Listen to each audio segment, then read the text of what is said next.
আসসালামু আলাইকুম। ইরানের পাল্টা হামলা ইসরায়েলে শত শত মিসাইল হামলায় কেঁপে উঠল গোটা ইসরায়েল। রাশিয়া ইউক্রেন স্টাইলে ইরানের অভ্যন্তর থেকে ড্রোন হামলা ইসরায়েলি গোয়েন্দা সংস্থা মোসাদের। ইরানের হামলা থেকে ইসরায়েলকে রক্ষায় সহায়তা কয়েকটি আরব দেশের। ইরানে ইসরায়েলের হামলায় সমর্থন ও প্রশংসা ডোনাল্ড ট্রাম্পের। বিডিভিউজ ইনফোটেইনমেন্টে স্বাগত জানাচ্ছি আমি তানজিলা হক। আজ জানাবো প্রতিরক্ষা সংক্রান্ত গুরুত্বপূর্ণ কিছু খবর। ইসরায়েলের বিরুদ্ধে পাল্টা হামলা চালিয়েছে ইরান। শুক্রবার ব্যালিস্টিক মিসাইল সহ শত শত মিসাইল হামলায় কেঁপে ওঠে ইসরায়েলের রাজধানী তেল আবিব সহ গোটা ইসরায়েল। ইসরায়েল আর্মি দেশটির জনসাধারণকে বাংকার সহ নিরাপদ আশ্রয়ে চলে যাবার নির্দেশ দিয়েছে। বিভিন্ন শহরে টানা বেজে চলেছে air red sirens. Israel army বলেছে ইরান শতাধিক মিসাইল হামলা চালিয়েছে শুক্রবার। এর মধ্যে কয়েকটি মিসাইল আঘাত করেছে বিভিন্ন স্থাপনায়। বাকি সব মিসাইল তারা প্রতিহত করেছে আকাশে। ইরানের পক্ষ থেকে বলা হয়েছে ইসরায়েলের গুরুত্বপূর্ণ অনেক সামরিক স্থাপনায় তারা সফল হামলা চালিয়েছে। ইরানের হামলা থেকে ইসরায়েলকে রক্ষায় সরাসরি অংশ নিয়েছে যুক্তরাষ্ট্র আর্মি। এছাড়া মধ্যপ্রাচ্যের কয়েকটি আরব দেশও ইসরায়েলকে রক্ষায় এগিয়ে আসে। এর আগে শুক্রবার ভোর রাতে ইসরায়েল 200 যুদ্ধবিমান নিয়ে ইরানের বিরুদ্ধে শুরু করে অপারেশন রাইজিং লায়ন। ইরানের পারমাণবিক স্থাপন, মিসাইল গুদাম, এয়ার ডিফেন্স সিস্টেম, গুরুত্বপূর্ণ সামরিক স্থাপনা, সরকারি বিভিন্ন ভবন ও সেনা কর্মকর্তাদের বাসভবনে হামলা চালায় ইসরায়েল। হামলায় নিহত হয়েছে ইরানের সেনা প্রধান সহ 1 ডজনের বেশি শীর্ষ জেনারেল। এছাড়া নিহত হয়েছেন ইরানের কমপক্ষে 6 জন শীর্ষস্থানীয় পারমাণবিক বিজ্ঞানী। সেনাপ্রধান সহ শীর্ষ জেনারেল ও বিজ্ঞানীদের হত্যা করেছে ইসরায়েলের গোয়েন্দা সংস্থা মোসাদ। আর মোসাদ এই হামলা পরিচালনা করেছে ইরানের অভ্যন্তরে থেকে। হামলার আগে তারা ইরানের অভ্যন্তরে স্থাপন করেছিল একাধিক ড্রোন ঘাঁটি। এসব ড্রোন ঘাঁটি থেকে তারা টার্গেট হামলা চালিয়ে হত্যা করেছে ইরানের সেনাপ্রধান সহ শীর্ষ জেনারেলদের। ইসরায়েলের প্রধানমন্ত্রী বেঞ্জামিন নেতানিয়াহু বলেছেন আরও ধ্বংসাত্মক হামলা পরিচালনা করা হবে। শুক্রবার ইসরায়েলের বিরুদ্ধে ইরানের পাল্টা হামলার পর ইসরায়েল আবারও হামলা চালিয়েছে ইরানের রাজধানী তেহরান সহ বিভিন্ন এলাকায়। বিবিসি, সিএনএন, আল জাজিরা সহ বিভিন্ন গণমাধ্যমের খবরে বলা হয়েছে ইরান ইসরায়েল যুদ্ধ যে কোনো সময় ভয়ঙ্কর দিকে মোড় নিতে পারে। ইরানের হামলার আগে রাজধানী তেহরান সহ প্রায় গোটা ইরান পরিণত হয়েছিল ইসরায়েলি গোয়েন্দা সংস্থা মোসাদের লীলাভূমিতে। রাজধানী তেহরান সহ গোটা ইরানে তারা চষে বেরিয়েছে। মোসাদ গোয়েন্দারা নির্বিঘ্নে ইরানের অভ্যন্তরে ড্রোন সহ বিভিন্ন অস্ত্র পাচার করেছে। মোসাদের কমান্ডো টিম অবস্থান নিয়েছে ইরানের অভ্যন্তরে। এরপর তারা ইরানের অভ্যন্তরে থেকে ইরানের অতিশয় গুরুত্বপূর্ণ বিভিন্ন স্থাপনায় ড্রোন হামলা চালিয়েছে। সম্প্রতি ইউক্রেন গোয়েন্দারা যেমন রাশিয়ার অভ্যন্তরে অবস্থান করে রাশিয়ার বিমান ঘাঁটিতে ধ্বংসাত্মক হামলা চালিয়েছে, ঠিক একইভাবে ইসরায়েলি গোয়েন্দা সংস্থা মোসাদের গোয়েন্দারাও ইরানের অভ্যন্তরে থেকে হামলা চালিয়েছে ইরানের বিরুদ্ধে। শুক্রবার ইসরায়েলের হামলায় নিহত হয়েছে ইরানের সেনাপ্রধান Mohammad Bagheri, Islamic Revolutionary Guard Corps, আইআরজিসির প্রধান হোসেন সালামি, আইআরজিসির কেন্দ্রীয় সদর দপ্তর commander general Gholam Ali Rashid, IRGC aerospace ফোর্সের প্রধান আমির আলী হাজিজাদে সহ প্রায় 1 ডজন শীর্ষ জেনারেল। এছাড়া হামলায় আরও নিহত হয়েছেন দেশটির কমপক্ষে শীর্ষ 6 জন পারমাণবিক বিজ্ঞানী। আর এটি সম্ভব হয়েছে মোসাদের গোয়েন্দা কর্মকর্তাদের ইরানের অভ্যন্তরে অবস্থান করে হামলা পরিচালনার কারণে। ইসরায়েল হামলা চালিয়েছে ইরানের রাজধানী তেহরানের একটি সামরিক আবাসিক এলাকায়। এখানে বসবাস করতেন ইরান আর্মির উচ্চ পদস্থ সেনা কর্মকর্তারা। এই আবাসিক এলাকায় হামলা চালানো সম্ভব হয়েছে ইরানের অভ্যন্তরে মোসাদ কর্মকর্তাদের সহায়তার ফলে। এছাড়া ইসরায়েল শুক্রবার হামলা চালিয়েছে ইরানের পারমাণবিক স্থাপনা, গুরুত্বপূর্ণ মিসাইল গুদাম সহ সামরিক ও সরকারি গুরুত্বপূর্ণ অনেক স্থাপনায়। এসব স্থাপনায় ইসরায়েল সফল হামলা চালিয়েছে ইরানের অভ্যন্তরে মোসাদ গোয়েন্দাদের নিরাপদ অবস্থানের মাধ্যমে। ইরানের অভ্যন্তরে অবস্থান করে তারা ইসরায়েল আর্মিকে নিখুঁতভাবে হামলা চালাতে সহায়তা করেছে গুরুত্বপূর্ণ বিভিন্ন স্থাপনায়। মোসাদের পক্ষ থেকে বলা হয়েছে ইরানের অভ্যন্তরে অবস্থান করে ইরানের বিরুদ্ধে হামলা বিষয়ে গত 1 বছরের বেশি সময় ধরে তারা কার্যক্রম পরিচালনা করে আসছিল।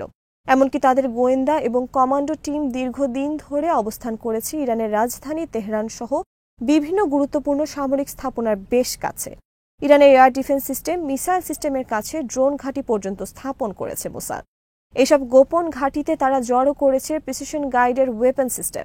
শুধু তাই নয়, ইরানের পারমাণবিক কেন্দ্র সহ গুরুত্বপূর্ণ সামরিক স্থাপনার কাছে মোসাদ স্থাপন করেছে ভেহিকেল মাউন্টেড ওয়েপন সিস্টেম, যেমনটি ইউক্রেন করেছিল রাশিয়ায়। ইরানের অনেক ভেতরে নিয়মিত আনাগোনা করেছে তারা। মোসাদের গোয়েন্দারা দীর্ঘদিন ধরে ইরানের অভ্যন্তরে অবস্থান করে ইরানের শীর্ষ জেনারেল ও বিজ্ঞানীরা কে কোথায় অবস্থান করে তার সমস্ত তথ্য সংগ্রহ করেছে। এরপর তারা ইরানের অভ্যন্তর থেকে তাদের ওপর শুক্রবার একযোগে হামলা চালিয়ে হত্যা করেছে। ইরানের অভ্যন্তরে অস্ত্র পাচার ও মজুত করার ভিডিও প্রকাশ করেছে মোসাদ। সিএনএন সহ আন্তর্জাতিক বিভিন্ন গণমাধ্যমের খবরে বলা হয়েছে, হামলার অনেক আগে থেকে ইসরায়েলের গোয়েন্দা সংস্থা মোসাদ ইরানের অভ্যন্তরে প্রবেশ করে তাদের কার্যক্রম পরিচালনা করে আসছিল। এমনকি তারা সেখানে ড্রোন সহ গুরুত্বপূর্ণ অনেক অস্ত্র নিয়ে গেছে সুকৌশলে। দীর্ঘদিন ধরে তারা চষে বেরিয়েছে ইরানে, আর এর কোনো কিছুই টের পায়নি ইরানের গোয়েন্দা সংস্থা। এমনকি ইরান আগে থেকে টের পায়নি এত বড় হামলা বিষয়ে। এটি একদিকে ইরানের গোয়েন্দা সংস্থার চূড়ান্ত একটি ব্যর্থতা এবং ইসরায়েলের গোয়েন্দা সংস্থা মোসাদের নিরঙ্কুশ সফলতা হিসেবে আখ্যায়িত করেছে অনেকে। এর আগেও অনেক বছর ধরে ইরানের অভ্যন্তরে অবস্থান করে ইসরায়েলের গোয়েন্দারা একের পর এক হত্যা করেছে ইরানের অনেক শীর্ষস্থানীয় বিজ্ঞানী ও জেনারেলদের।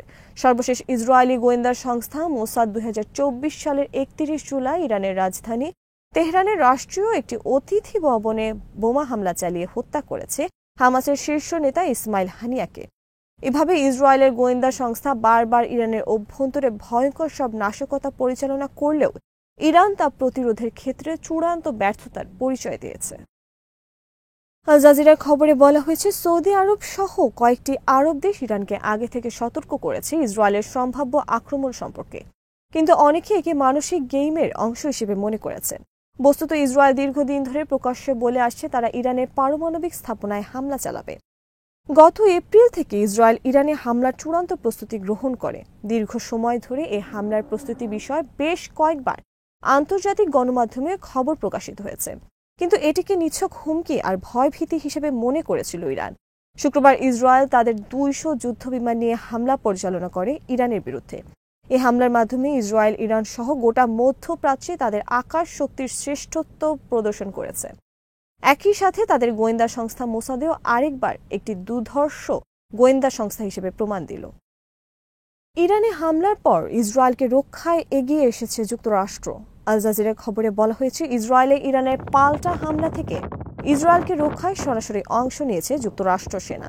যুক্তরাষ্ট্র আর্মি ইসরায়েলে মোতায়েন রেখেছে তাদের থার্ড মিসাইল সিস্টেম এবং সেটি তারা শুক্রবার ব্যবহার করেছে ইরানের মিসাইল প্রতিহত করার ক্ষেত্রে।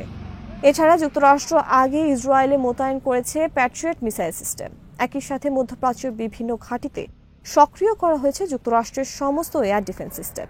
ইরানের হামলা থেকে ইসরায়েলকে রক্ষায় যুক্তরাষ্ট্রের পাশাপাশি মধ্যপ্রাচ্যে কয়েকটি আরব দেশও সহায়তা করেছে বলে জানিয়েছে সিএনএন। তবে কোন কোন দেশ ইসরায়েলকে ইরানের হামলা থেকে রক্ষায় এগিয়ে আসে সেসব দেশের নাম প্রকাশ করেনি সিএনএন। শুক্রবারে ইরানের শীর্ষ জেনারেলদের হত্যায় ইসরায়েলকে সমর্থন দিয়েছেন যুক্তরাষ্ট্রের প্রেসিডেন্ট ডোনাল্ড ট্রাম্প। ট্রাম্প ইরানের প্রতি আহ্বান জানিয়ে বলেছেন, অবিলম্বে পারমাণবিক নিরস্ত্রীকরণ বিষয়ে একটি চুক্তি করার জন্য, অন্যথায় ইসরায়েলের আরও ভয়াবহ হামলা মোকাবেলা করতে হবে তাদের। ইরানে ইসরায়েলের শুক্রবারের হামলাকে এক্সিলেন্ট হিসেবে আখ্যায়িত করেছেন ডোনাল্ড ট্রাম্প। ইরানের বিরুদ্ধে হামলায় ইসরায়েল যুক্তরাষ্ট্রের তৈরি যুদ্ধ বিমান সহ অনেক অস্ত্র ব্যবহার করেছেন। এ বিষয়ে ট্রাম্প আমেরিকান অস্ত্রের প্রশংসা করে বলেছেন, গ্রেট আমেরিকান ইকুইপমেন্ট। যুক্তরাষ্ট্রের পক্ষ থেকে ইরানকে হুঁশিয়ার করে বলা হয়েছে, মধ্যপ্রাচ্যে যুক্তরাষ্ট্রের কোনো ঘাঁটিতে যদি ইরান হামলা পরিচালনা করে তাহলে তাদেরকে কঠিন পরিণতি বরণ করতে হবে। আজ এখানেই শেষ করছি। সমরাস্ত্র, প্রতিরক্ষা ও কূটনীতির নানা তথ্য জানতে চোখ রাখুন বিডিভিউজ ইনফোটেনমেন্টে। চ্যানেলটি ভালো লাগলে সাবস্ক্রাইব করুন। সংযুক্ত থাকুন আমাদের ফেসবুক পেজে। আল্লাহ হাফেজ।